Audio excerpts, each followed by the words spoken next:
Look at Harry in the cabinet. Harry, get out of there. Hi everybody, it's Monique with Oak Knob Farm, and I am here today because I am getting ready to make some bone broth, and it occurred to me that I had discussed this with somebody at the New Hampshire meet a couple weekends ago. Or was it just last weekend? It might even have just been last weekend. It seems like it was so much longer ago than that. I am just going to show you what it is I did. Now, this is going to be more of just a general chicken broth, more than a bone broth, but I'm including the bones. However, I do have as well a batch of beef bone broth going at the same time. We decided to buy half a cow, half a steer for the first time, and I need to get my freezers in order. And most of this stuff is stuff that I've saved, whether it be chicken bones when I made a chicken, or chicken feet, chicken whatever, chicken skin. I save it all. I'm going to add a little bit of celery, frozen celery to it, because when I clean my celery, I save that and I put that in the broth along with, well, you'll see. But anyways, I'm going to be showing you shortly how I do it. And really, it's so easy. You might as well do it. Save yourself the money, and also, really, it's better for you. You know what's in it. We all know that bouillon is, you know, it's not that great. It's a whole heck of a lot of sodium and things you probably can't pronounce. And if you're someone like me who can't eat onion or garlic, it is nearly impossible to find a bouillon that doesn't have those. For those of you that can't eat onion and garlic, if you need a bouillon cube, look for Massel 7s. Hold on, I'll actually show you. I have some. Look at my kitchen, you can tell. I can't even put my groceries away, guys. Oh, look at Harry in the cabinet. Harry, get out of there. Oh yeah, enjoyed that vinegar. Anyways, I can't even put my groceries away because my fridge is such a mess. So, you know, this has to get done. If you're someone that can't have onions and garlic and you want a bouillon, now I did a ton of research because I can't have onion and garlic. Garlic, I can get away with a little bit of it here and there. And I have great substitutes for that because garlic oil is something I can do. Onion is still a no-go for me. This is the only type of bouillon I ever found that has no onion, no garlic. And it comes in vegetable, beef, and chicken. Now, it's not cheap, but it does exist. So worst comes to worst, you can use it. Now, it probably has stuff in it that's not keto, and we're eating keto, but I am not throwing these away because these things were expensive. And if I do need something, this is what I can use. For those who don't know, onion and garlic intolerance or problems with them is really quite frequent for people that have IBS. And if you're told to do a FODMAP diet, often onion and garlic, you will find out, bothers you. This is far more frequent than you would believe, and it is nearly impossible to find processed food that does not have onion and garlic in it. It is infuriating sometimes. Also, try going out to eat and having any meal that has no garlic, no onion, no cheese, no gluten in it.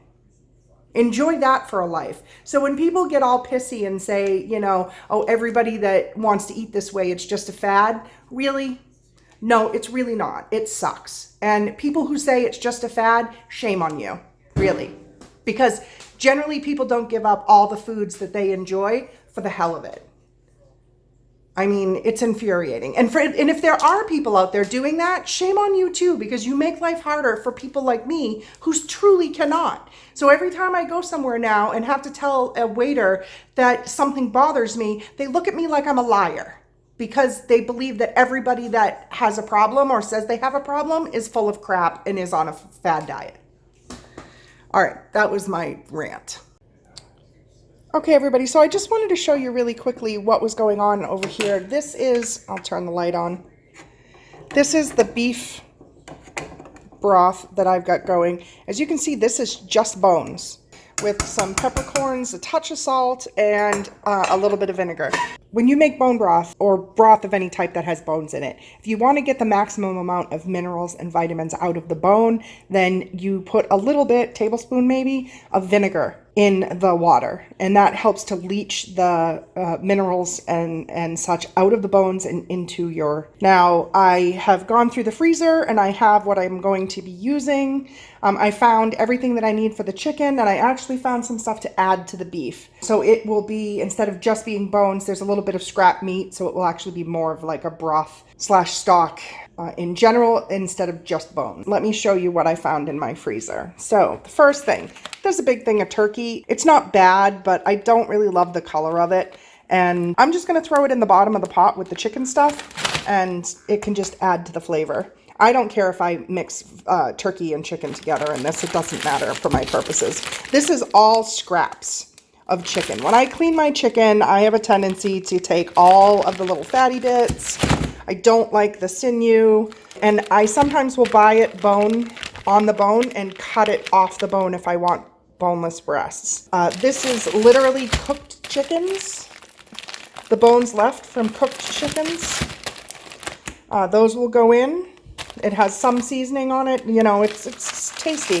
And then this is 2 bags. My daughter had bought Dave a big package of chicken hearts. And he didn't get around to eating all of it. So I'm going to, because they're starting to get a little bit freezer burned now, I put these away before we got the vacuum sealer, so they aren't as happy. But because they're a little freezer burnt, I'm going to go ahead and throw those in with it, and that will add some nice flavor. Now over here, I've got a couple of bones from some steaks that we had. This is scraps, beef scrap. And then this was, this sad looking thing again was like way at the bottom along with that turkey. And it's not in the best of shape. It's pretty freezer burnt. I mean, that is not looking extra special. So that I'm going to put in with the beef as well. Hey everybody, we're back, and I'm here at the sink. I started putting things in and remembered I had to film. So my pot is in my sink. I'm just going to add everything to it, and I'm doing this here so that it's easier to get in and out of my sink to add the water. So I'm doing the chicken, so that is some chicken hearts. Here I have that turkey. Ugh. I'll just get rid of that. Here we have all those scraps. We have more. This is all chicken bones from cooked chicken. I cook a chicken and make a chicken salad. Oh look, there's even like a full leg in there because I don't like dark meat in my chicken salad. And then this is the last bag of chicken hearts. So as you can see, there's a fairly significant amount of meat in there. And then you get your water cold, folks. Cold water. Cover it all. We're also going to come and grab the celery.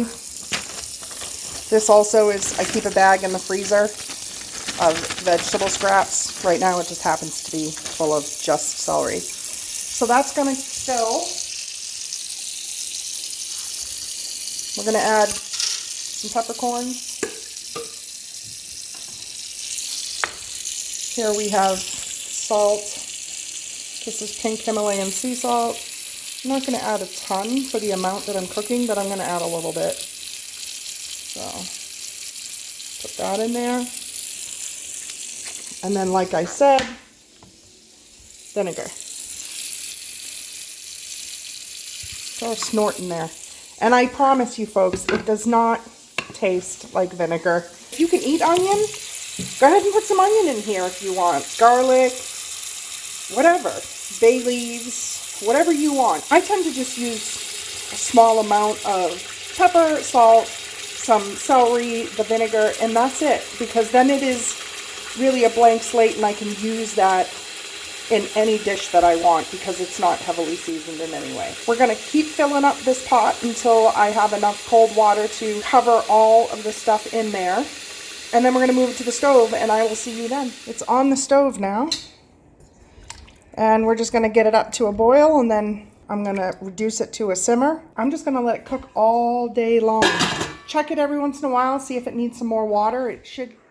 Okay, everybody, so everything is on the stove. That is going to cook most of the day. I'm just going to let it boil away. I will check it occasionally to see if I need to add any liquid. I generally leave the lid on until it comes to a boil, and then once it starts to boil, I put it down to a simmer and I crack the lid so that it can cook off a little bit. I will be packaging these ones in some plastic containers with screw-on lids that I got at the dollar store, but I will have so much that I will probably also be packaging them in resealable freezer bags that I fill up, lay flat, and then you can stack them. Though that's a really effective way to store it. Generally, I'll do 1 cup, 2 cup, and then 4 cups. We'll see how these new plastic containers work out. This will be the first time I'm using those.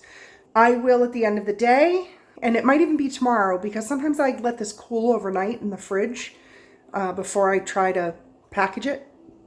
But either tomorrow or later today, I'll get back with you and show you what I do, how it looks, and go over how I store it. Now, one note I want to make clear to everybody, it is absolutely fine to reuse these bones and scraps for more than one batch, but you don't want to refreeze them. You want to do it right away. So I could technically use all these chicken bones, cook this broth all day, strain it out, add water, and do a whole nother batch tomorrow. Same thing with the beef. You absolutely can do that. It might have less flavor perhaps, but if you're shooting for, you want the collagen for like your stomach, if you have stomach problems, that's a really, really powerful way to help your digestive tract is bone broth. It's one of the best things you can do for yourself if you are not well digestively. Trying to think what else. I think that's it. So just, this is not rocket science. It is really, really easy, and it creates delicious, healthy, affordable broth on demand. So really just a little bit of thinking ahead by having a bag in the freezer that you mark beef scraps, chicken scraps, vegetable scraps, and you're good to go. So I'll see you here when it's time to package this up, and we'll go over what it looks like towards the end of the process. Okay? We'll see you later, guys. Have a good day. Bye. Hey, everybody. It's Monique. I am back with you. It is the next day, and I am finishing up the broth. I've already done the beef broth. And what we did last night, there wasn't enough room in our fridge for me to put the stock pots. So we turned the oven on its lowest setting and just put them in the oven overnight. That kept them hot overnight. And then this morning I brought them back up to a boil. I've already drained off the beef broth or stock, whatever you want to call it. I know there's a specific difference, but I can't remember what it is off the top of my head, and whatever, you know what I'm using it for. What I did was I strained it off, and the beef bones I am boiling again. I'm boiling a second time. The chicken, probably not. I feel like I have enough broth. It made a huge thing of chicken broth. So I am now working on the chicken broth, so I'm going to turn the camera around, show you what my process is so that you can kind of see what's going on, and then you can make your own. All right, hold on. Okay, so this is what's going on. This is the second round of beef broth. It is boiling away there. It's come up to a boil. I'll probably turn it down more and just let it go for a while. Now this one, as you can see, is a very white color. That is, well, you can kind of see it. The lighting isn't very good. It's kind of a white color, and that's because it really is just bone broth this time. The first time, I think we got most of the beef coloring and all of that from the meat that was in with the bones. This time it's really just bones. And it looks like bone broth. So make sure that you label these or you will never remember. Oh, it looks like Dave might be coming in. This is 1 container of chicken broth that's been strained. This is the strainings. Isn't that disgusting looking? But there's still stuff at the bottom and broth. So, I mean, this is going to be a process. I don't have a big enough container to strain it into. Here is the second bowl of broth. In here is what I'm using to scoop it out. I'm scooping it into this, which is my gravy fat separator. And then I was gonna strain it into this, but I think what I'm gonna do is, it's really not so fatty that I feel like I need to strain the fat off of this one. So I'm just going to put it right in the containers. So hold on, and I'm going to get the containers and set them out and show you what that looks like. Okay, we're back, and I had measured out when doing the beef stock that these hold 4 cups. So I'm filling these with 4 cups. So I take my measuring cup, I grab 2 cups, pour it in to my gravy separator, fat separator, whatever, another 2 cups, pour it in. Now, because I let a lot of it sit in here to see how much fat I was going to get, and I didn't get enough to really worry about, because I actually want there to be some fat and some stickiness in this stuff. That's half the point. Now, this gravy separator you can just set on top, and then you pull this button and everything comes out the bottom, because normally the fat's at the top, so you just drain the broth out of the bottom. I do like it. It comes apart really easily for cleaning, which I appreciate. This stuff is really thick. This is going to really kind of turn into almost like a gel. And I use this to put it into the container so that I don't spill it all over the counter. I will put 2 cup portions into freezable, resealable freezer bags and mark them. Make sure you label them. And so you can see over here, this is all of my, I've been washing everything 700 times because I'm making a mess. Here's my beef broth so far. I have 4 cups, 4 cups, 4 cups, and this is 3 cups. So I'll add a cup to that when the next round is done cooking. And then the rest of those I will portion into 2 cup servings into the freezer bags as well. Label them up. Everything will go in the freezer. And then I will be all set with broth for a decent amount of time. At least until I accumulate more chicken scraps and such to make more.